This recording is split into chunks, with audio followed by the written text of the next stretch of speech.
안녕하세요. 오정근의 쏙쏙 경제 오정근입니다. 오늘은 5월 27일 목요일 아침입니다. 목요일 아침에 경제신문을 같이 읽으시면서 해설을 나누도록 하겠습니다. 그러면 오늘 중요 경제 기사를 한번 살펴보도록 하겠습니다.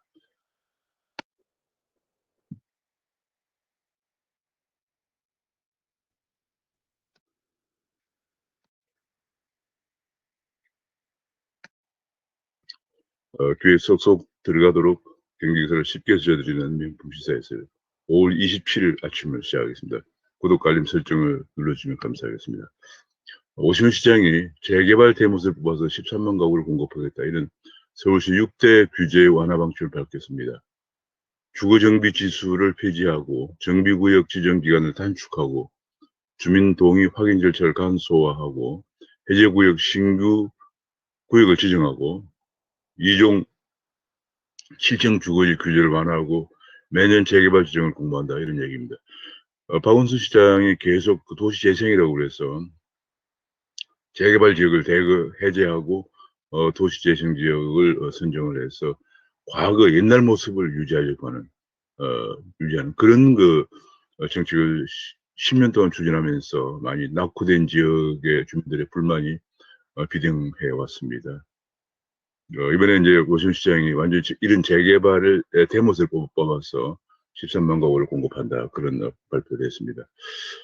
그렇게 해서 이제 서울시가 4년 내에 24만 가구를 총 합해서 공급한다. 그런 계획을 발표를 했습니다. 지금 뭐 좀 서울시의 집값 안정에 도움이 될 것으로 보입니다. 결국은 공급 부족으로 집값이 올라가는 거기 때문에 4년 내에 24만 가구 공급되면 집값 안정에 크게 기여할 것으로 보여집니다. 특히 그래도 역세권이나 저층 주거지에도 1만 1,600가구를 공급한다. 그런 얘기를 그런 발표가 나왔습니다. 지금 그래서 이 오세훈발 민간 재개발 사업이 문턱을 낮춘 오세훈발 민간 재개발 사업이 정부의 공공주도 개발과 충돌할 우려가 있다. 그런 보도가 나왔습니다. 정부에서는 공공주도 개발이라고 그래서 그 택지를 LH공사가 선납을 받아서 주택을 재개발을 하고 나중에 공급할 때 정산한다 이런 방침인데 지금 주민들의 동의율이 높지 않습니다. 왜냐하면 택지를 선납하라고 하니까 그냥 LH에다 맡긴다는 얘기거든요. 그러니까 주민들의 동의율이 높을 수가 없죠. 그런 가운데 오세훈 시장이 민간 재개발 쪽으로 이렇게 규제를 대폭 완화하면서 정부의 방침과 마찰이 생길 수도 있다는 그런 지적이 나오고 있습니다. 지금 토지거래 허가제 시행한 지 한 달이 됐는데 오히려 재건축 매물은 사라지고 압구정 아파트 호가가 18억 건충 뛰어오르는 등 집값이 오히려 상승하고 있다. 하고 있고 여의도나 목동 등에서 매물이 오히려 40%나 감소하고 있다. 이렇게 분석이 되고 있습니다. 그런 가운데 여당이 임대사업자 완전 폐지를 추진하는 빌라나 다가구도 신규 등록을 중단하는 것을 오늘 의원총회에서 결정한다. 그런 얘기가 나왔습니다. 다만 생계형 임대사업자 세지원은 유지한다. 이런 얘기입니다. 결과적으로 지금 이것이 공공임대를 계속 주장하면서 민간 임대는 완전 폐지한다. 이런 방향으로 가는 것 같습니다. 정말 이 도대체가 나라의 정책이 완전히 공공 중심으로 가는 거죠. 공공임대도 LH공사가 공급한다. 그런 얘기입니다. 민간의 임대사업을 활성화해서 임대주택이 많이 공급돼서 전월세 안정을 가져와야 되는데 그건 완전 폐지한다. 그런 발표를 했습니다. 지금 뭐 다세대 빌라의 38만 가구가 민간 임대가 등록이 말소가 되어서 서민 세입자들이 비명을 지르고 있다. 그런 얘기가 나왔습니다. 그러면서 월세값이 지금 폭등을 하고 있다. 작년 70대책 이후에 월세가 치솟고 있다. 이런 보도가 나왔습니다. 작년 4분기 이후에 4분기에 4.3%, 4.5%, 금년 1분기에 6.2% 월세 가격이 올라가고 있다. 계속 이렇게 해서 전월세를 실을 말려서 서민들을 더욱더 어렵게 하고 전월세 가격이 올라가기 때문에 서울 전월세 난민을 양산하는 그런 결과를 가져오고 있는데도 그냥 무기독경입니다. 계속 공공임대만 주장을 하고 있습니다. 많은 전문가들은 이렇게 임대사업자를 옥죄면은 민간 임대사업자를 옥죄면은 전월세 값이 더 뛸 수밖에 없다 이런 지적이 나오고 있고, 임대사업자 시장이 불안해지면은 결국은 세입자가 피해가 더 클 것이다. 그런 얘기입니다. 여당이 추진하고 있는 주요 부동산 대책을 보면은 일반 주택 임대사업 신규 등록을 중단하고 생계형 임대사업자에 대해서는 세제 지원을 해주고 예비군 훈련소 교정시설 공급 부지로 활용한다. 이제 예비군 훈련은 아예 지금 하지 않고 있거든요. 국방은 지금 어떻게 되는지 모르겠습니다. 재산세 감면 공시가를 6억 원에서 9억 원으로 상향 조정하고 1주택 양도세 비과세 대상을 12억 원으로 상향하고 청년 무주택 대상으로 LTV를 확대한다. 이런 정도의 대책을 갖고 있는데 지금 임대 시장을 완전히 신규 등록을 중단한다고 하면서 앞으로 임대 시장이 크게 불안해지면서 전월세 가격이 더 올라갈 그런 전망입니다. 임대사업 세혜택을 줄였더니 국토연구원의 보고서에서 전월세가 26,000 가구가 사라졌다. 이런 보고서가 나오고 있는데 불구하고 뭐 이런 연구나 전문가들 지적은 아랑곳 없이 민간 임대는 줄이면서 공공임대로만 가려고 하는 완전 좌파적인 정책을 추진하려고 합니다. 영국 같은 데서는 대체가 들었으면서 완전히 공공임대를 없앴습니다. 왜냐하면 공공임대 결국은 슬럼화되고요. 계속 우범지대화되고 이런 문제가 생겼기 때문에 왜냐하면 집주인들이 집을 전혀 개수하려고 하지 않죠. 그래서 대체가 들어선 이후에 완전히 민간에게 분양을 해버렸습니다. 그랬더니 도시가 더 밝아지고 좋아졌다. 그런 얘기가 나오고 공급이 또 늘어나서 오히려 이제 그 임대 가격이 더 안정되고 주택시장이 안정되었다. 그런 것 때문에 대체가 그렇게 하면서 북유럽을 중심으로 있었던 공공임대가 거의 다 지금 사라진 상태입니다.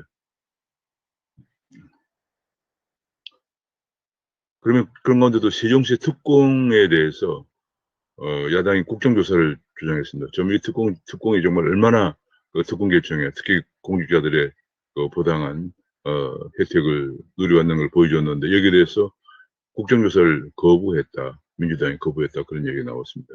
민심도 두렵지 않느냐 하는 이런 언론의 실타가 나왔습니다.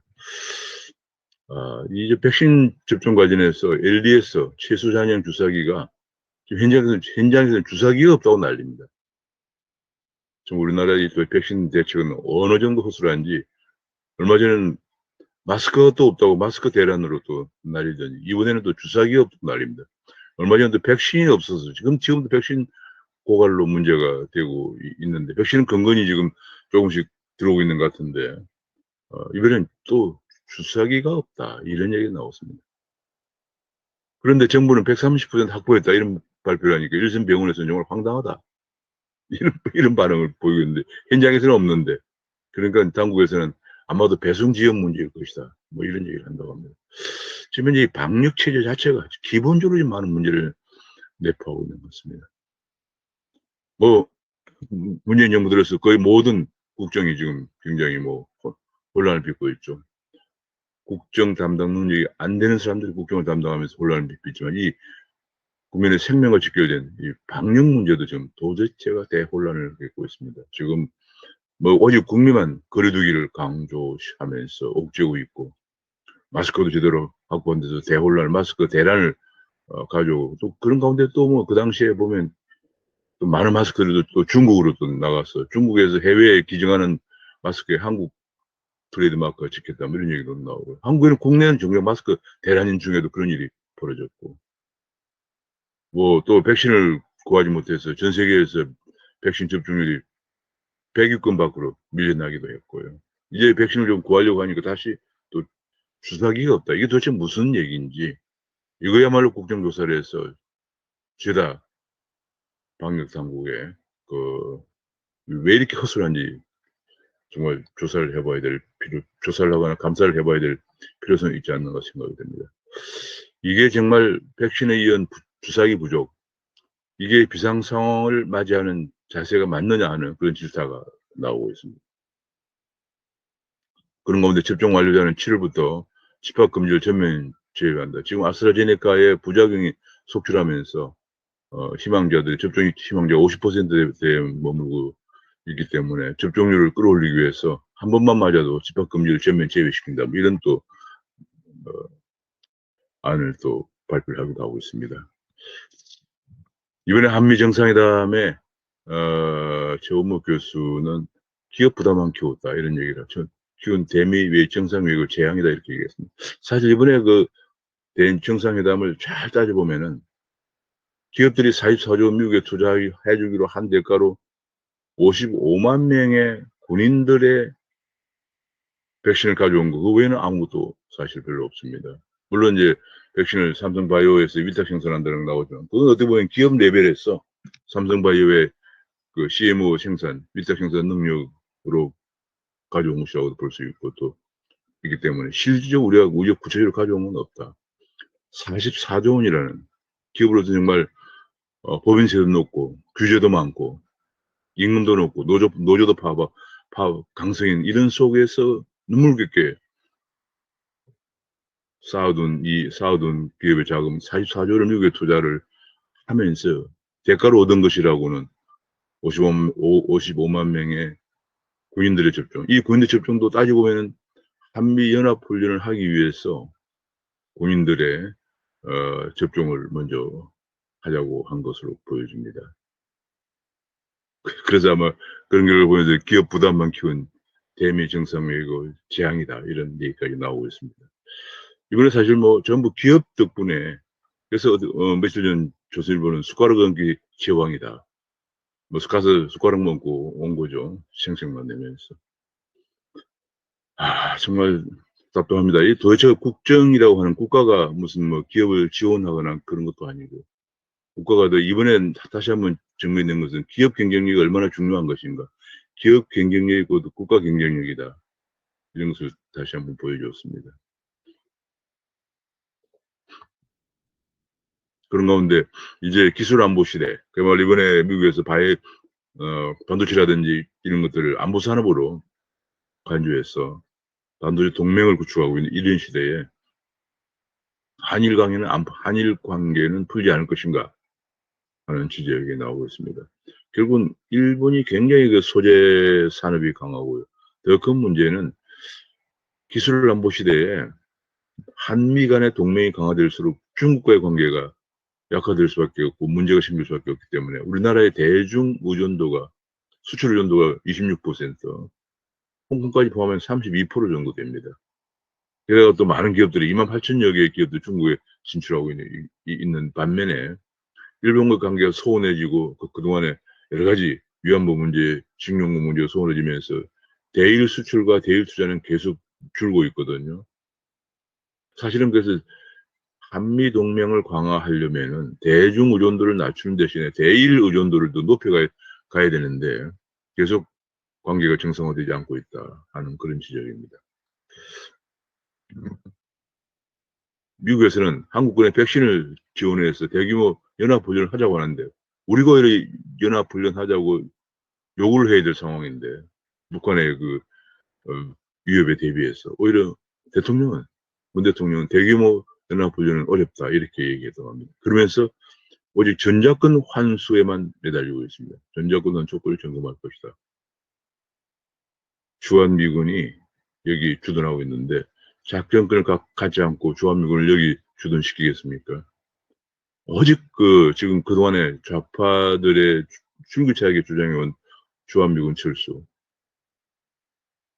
위한 뭐 평화 프로세스, 전자권 환수 이런 데만 관심이 있고 북한의 남침을 북한의 위협에 대비한 핵과 미사일로 계속 무장하고 있는 북한의 위협에 대비한 대규모 한미 연합훈련은 하지 않으려고 하고 요즘 뭐 예비군 훈련도 하자니까 얼마 전 보니까 예비군 훈련장을 뭐 택지로 공급한다 이런 얘기까지 나오고 있는 상황.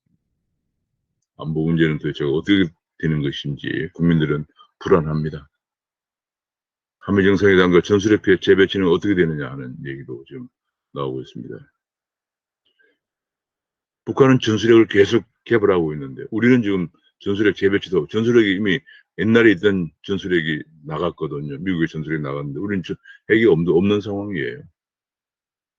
그러면 북한 전술핵을 계속 개발하면 상대적으로 전술핵을 재배치한다든지 뭔가 좀 상대적인 그런 게 있어야 되는데 그런 것은 없다. 없다. 근데 미국은 벙커버스터를 배치를 검토하고 있다고 하는데 우리 정부는 묵묵부답이다. 이런 지적이 나오고 있습니다. 그런 가운데 정의용이 이번에 비핵지대와 북한의 비핵지대와 논란이 또 뜨겁게 제기되고 있습니다. 북한의 비핵지대화는 남한에 있는 핵도 다, 대한민국에 있는 핵도 다 제거한다, 그런 주장이고, 결과적으로 미군 철수를 의미한다고 합니다. 그런데 우리 이번에 한반도 비핵화, 미국은 북한 비핵화를 얘기했는데 이번에 정의용과 문재인 정부의 강력한 주장으로 한반도 비핵화라는 용어를 쓰고 공동성명에 담게 됐는데, 그 한반도 비핵화는 북한의 비핵지대와 같은 의미다, 이렇게 얘기를 하면서 결국 그러면 그것이 미군 철수를 의미하는 것이냐, 그리고 미군 철수 명분을 핵전력폐기 명분만 계속 쌓고 있다, 이런 비판이 제기되고 있습니다. 그래서 뭐 이걸 좀 알고 이렇게 한 거냐, 모르고 한 거냐, 그런 얘기까지 나올 정도입니다. 박지원 국정원장이 정상회담 5일 만에 방미를 하면서 깜짝 놀랄 만한 대북 제안을 준비하고 있다, 그런 얘기입니다.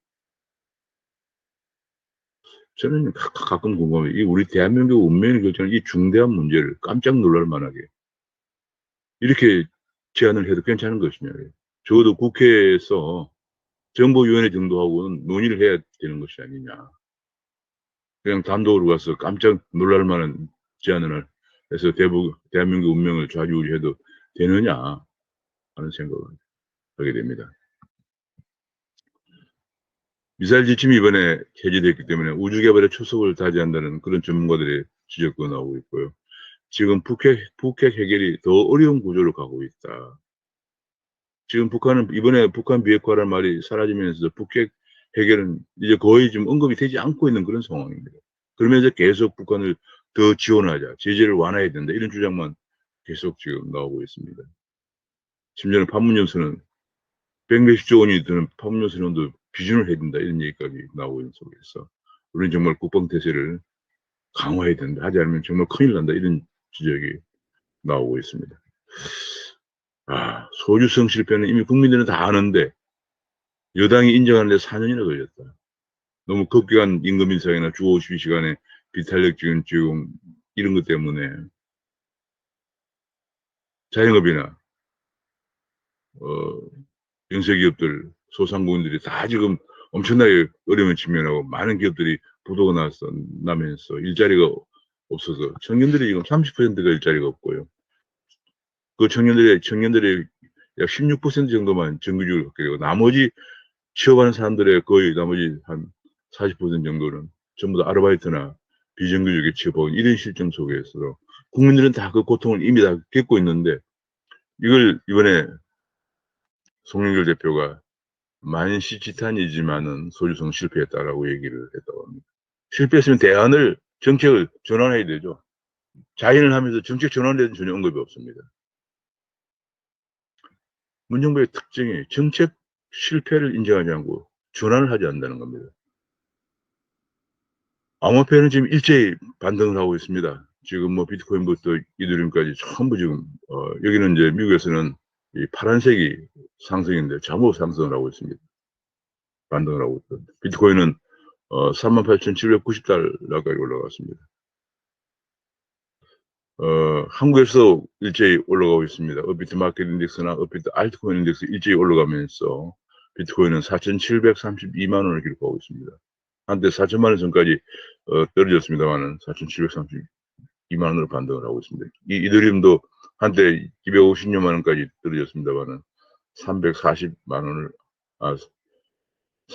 원을 기록하고 있습니다.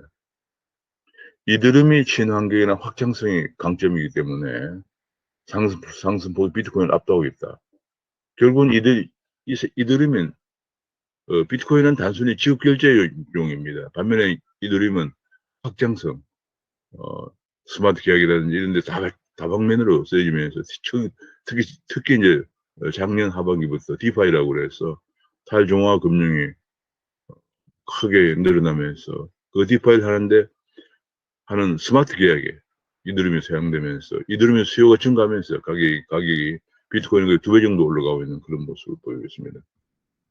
그런 가운데 얼마 전에 은성수 금융위원장이 투자자를 보호할 수 없다, 뭐 그런 얘기를 했는데 신고 마친 암호화폐 거래소 투자금 보호를 할 수 있다, 이렇게 말을 약간 낮추고 있습니다.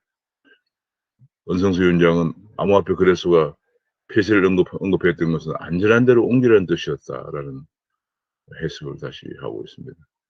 가상화폐 전문가들은 가상화폐 규제법이 필요하다, 투자자 보호가 필요하다 이런 지적이 나오고 있고요. 더 이상 방치하면 안 된다 그런 얘기입니다. 업권법을 제정해서 제정해야 된다 그런 얘기입니다. 결과적으로 업권법을 제정해서 가장 중요한 것이 그 필요한 규제는 해야 되거든요.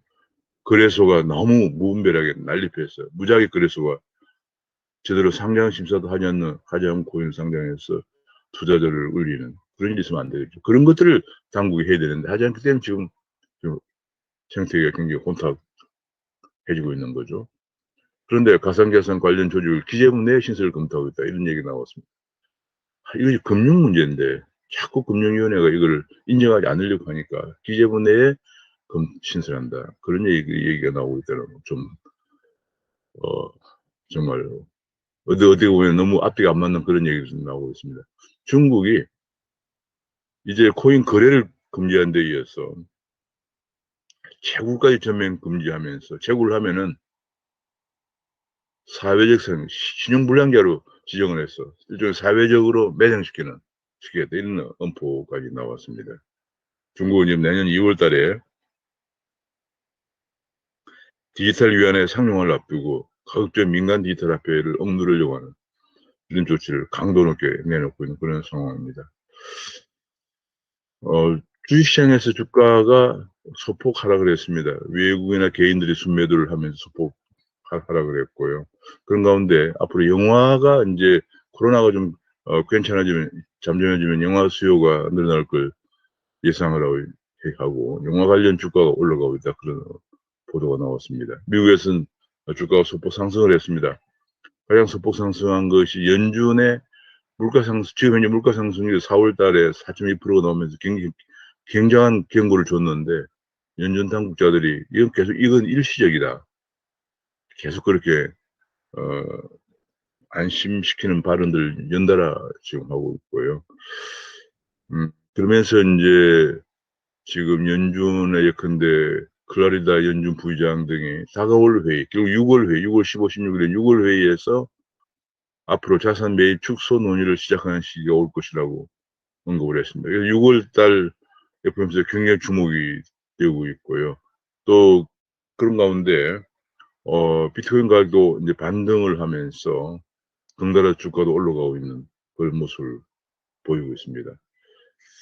벌써 보고서를 보면은 주식과 비트코인 상관관계가 플러스 0.2 정도로 나와서 결국 비트코인 가격이 오르면 주가도 오르는 그런 모습이다. 이런 얘기를 이런 분석 보고서가 나오고 있는 상황입니다. 미국에서 그런데 집값이 15년 내 최대로 상승했다.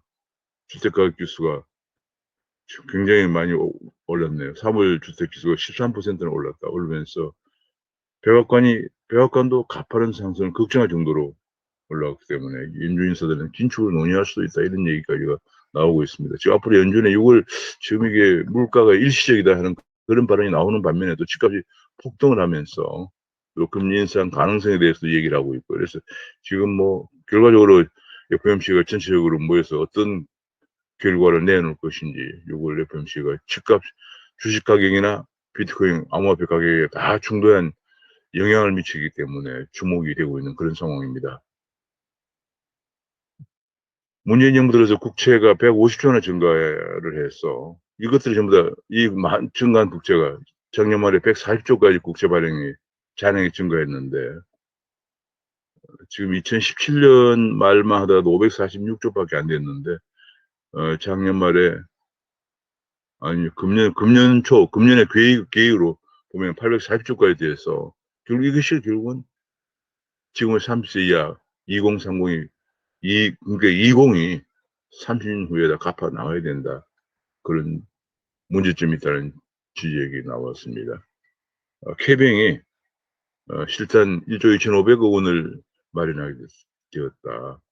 그래서 유상증자를 통해서 인터넷 1위의 카뱅을 지금 빠른 속도로 추격하고 있다는 보도가 나왔습니다. 카드론 총량 규제를 제기했는데 왜냐하면 카드론이 계속 카드론 잔액이 계속 증가하고 있습니다. 그래서 이게 결과적으로 금리가 올라가고 하면은 되게 또 카드론을 쓴 사람들이 다중 채무자들이에요.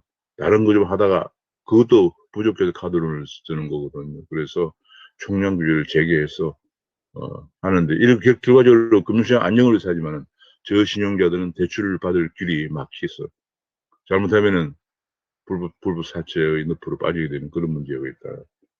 있어 보입니다. BBC라고 해서 배터리 바이오 반도체 칩 BBC 이 고용 효과가 커서 삼성 반도체가 협력사가 5년간 일자리 5천 개를 늘렸다는 보도가 나오고 있습니다. 지금 뭐 계속 반도체 수출이 증가를 하고 있죠. 위탁 생산에 대한 한국의 바이오 산업이 계속 그 경쟁력이 커지면서 위탁 산업 러브콜이 있으면서 한국이 백신 생산에 허브로 뜨고 있다 이런 보도도 나오고 있거든요. 그러면서 계속 삼성 바이오로직스를 때리면서 심지어는 이정부 의장도 삼성 바이오로직스 탄생이 삼성물산과 제일모직 합병으로 인해서 그 결과 삼성 바이오를 탄생시켰는데 아직도 그 문제가 재판에 계류 중이죠. 그런데 여당들은 연이틀 달려가서 좋은 기회라고 칭찬 릴레이를 하고 있다. 그런 가운데 이 재용 사면에 관해서 청와대 약간의 기류 변화가 있어 보입니다. 이호성 정책실장이 별도 고려가 있을 것이다.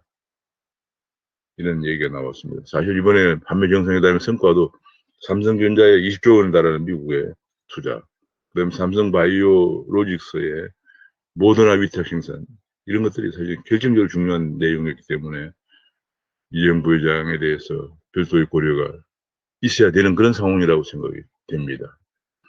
반도체법에다가 전기차 배터리도 넣는다. 미래산업 지원부로 확대해서 반도체와 전기차 배터리를 지원하는 하기 위한 그런 대책을 넣는다는 그런 방금 보도가 나왔습니다.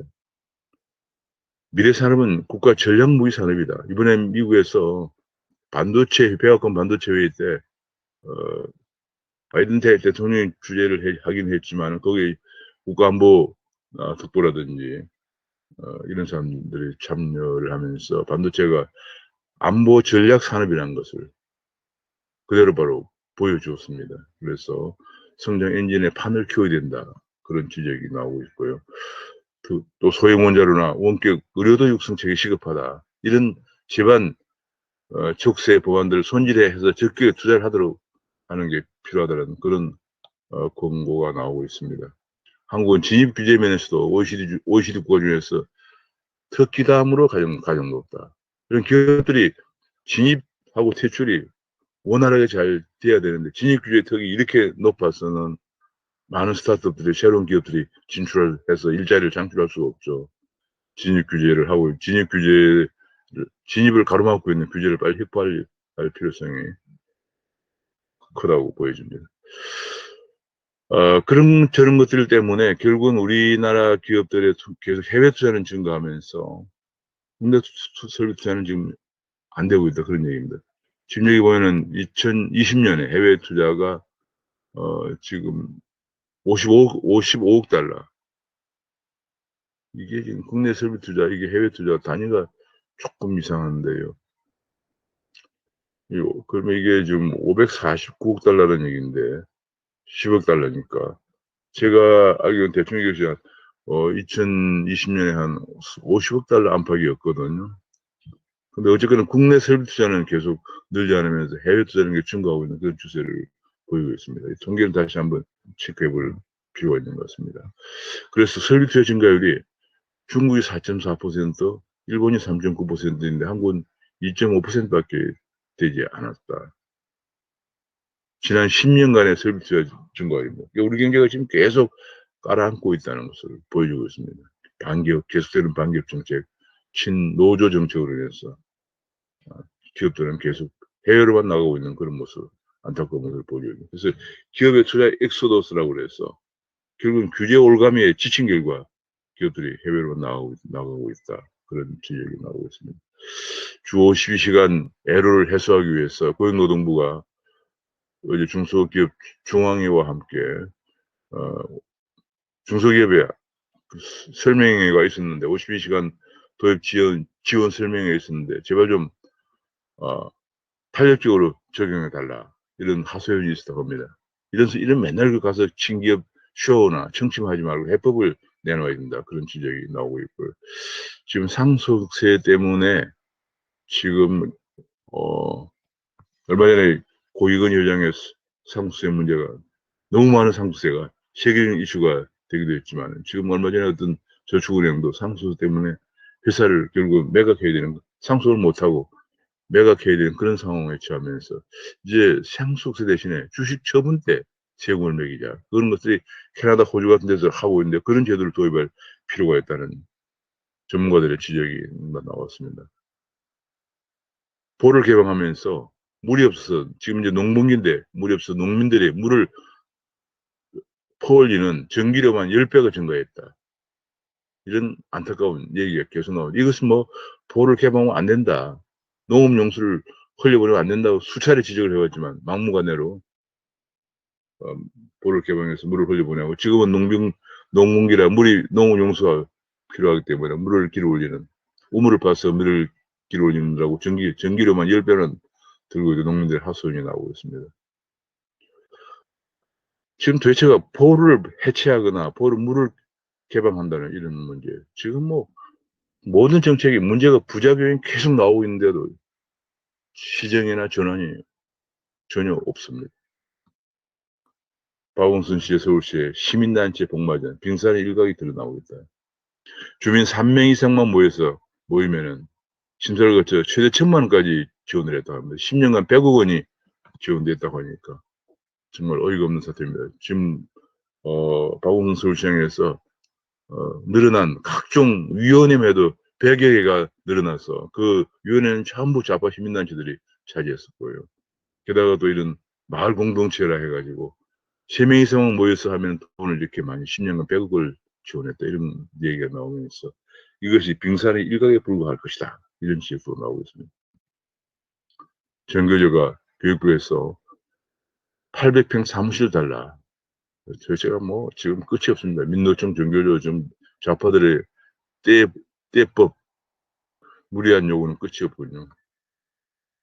진실 화해를 위한 거국사위원회 정근식 위원장이 탈북 해온 6.25 국군 포로와의 면담에서 거제도 수용소에는 중공군 포로의 피해에 관심이 많다라고 말을 해서 지금 또 우리 국민들을 당혹하게 하고 있습니다. 도대체 친중 정책을 어디까지 생각하고 있는 것이냐, 이들의 마음속 조국은 어디인가, 이런 얘기까지 나올 정도입니다. 지금 뭐 야당의 당대표 선거가 다가오고, 당대표를 뽑는 전당대회가 다가오고 있습니다만, 이준석 대 유승민이 있다고 하니까 하는데 하고, 또 나경원은 친박을 지원받고, 이런 개파 갈등이 다시 불구지고 있습니다. 사실은 뭐 이준석이가 바른당에서 왔죠. 한 달 전에 와가지고 노원구에 출마합니다. 노원구에 우리 당협위원장이 1년 넘게 활동하고 있었는데 그 당협위원장 내쫓고 하는 말이 한 달 전에 될 수가 없죠. 떨어지는 사람입니다. 뭐 당연히 유승민의 바른당에서 왔으니까 뭐 유승민 계열 사람이죠. 지금 지난 총선에서 대표한 것도 유승민 계열과 안철수 계열이 거의 30석이 넘는 지역구를 가져갔는데 거기서 10석 정도밖에 건지지 못했기 때문에 그렇습니다. 한 달 전에 통합한다는 명분하에 안철수 계열과 유승민 계열이 30지역구가 넘는 지역구 후보를 가져갔는데 10석밖에 건지지 못한 것은, 나머지 20석이 안 되기 때문에 결국 20석에 국민의힘은 당선이 안 되고 저쪽이 당선되기 때문에 40석의 차이를 가져온 것이거든요. 뭐 그런데 지금 와서 본인이 유승민 계열이 아니라고 얘기할 수가 있는지 저는 모르겠습니다. 정말 이게 뭐 혁신이라고 뭐 참신하다 이거 하나만 가지고는 당을 이끌어갈 수가 없는 거고요. 지금 그 뒤에는 또 이런 개파 문제가 있다는 거, 이것이 점점 드러나면서 문재인 정부가 계속 엄청난 실정을 하면서 내년에 반드시 정권 교체를 해야 될 상황에서 야당의 단일화된 모습을 보이지 않고 있습니다. 친박은 완전 공천, 3선 이상 친박을 다 공천 배제하고 이 유승민 계열을 대거 진입시킨 이유가 바로 이런 것이죠. 과연 유승민 씨가 유승민 계열에서 주호영도 유승민 계열이고 뭐 지금 마찬가지입니다. 다 지금 이준석도 마찬가지고 제가 이번에 보니까 8명 중에 상당수가 다 이렇게 나와 있는데 아마도 막판에 가서 한 사람에게 밀어주겠죠. 그렇게 해서 당대표가 되고 그 당대표가 결국은 대선을 관리할 것이기 때문에 대선 후보로 유승민 씨가 나온다고 하면 과연 정권 교체가 되겠느냐 이런 좀 큰 시각을 가지고 문제를 봐야 한다고 생각을 합니다.